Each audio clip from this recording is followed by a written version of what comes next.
সপ্তমীর দিন সকালে পৌঁছে গেছিলাম মধ্যমগ্রামের একটি আবাসনে রান্নার বিচারক হিসাবে সন্তুর আমন্ত্রণে।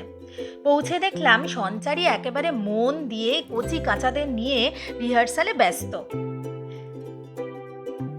তারপর মা দুর্গাকে প্রণাম করে দুগ্গা দুগ্গা করে শুরু হলো নিরামিষ রান্নার প্রতিযোগিতা।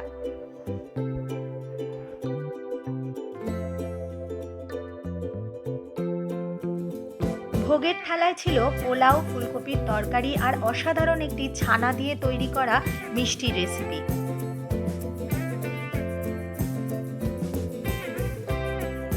তারপর এলো নানা রকমের রান্না, ছানার কোপ্তা, মালপোয়া, পায়েস, পাখির বাসার মতো দেখতে একটা রেসিপি, ব্যাং ব্যাং কলি, আরও কত রকমের রান্না। যেমন অপূর্ব স্বাদ তেমন অসাধারণ তাদের প্লেটিং।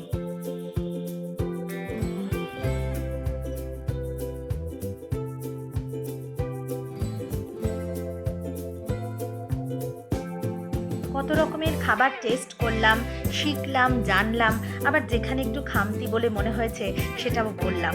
তবে আমিষের থেকে নিরামিষ রান্নার রকমও যেরকম নানা রকমের হয়, সেরকম কিন্তু কঠিনও একেবারে পেঁয়াজ রসুন ছাড়া সব রান্না করা।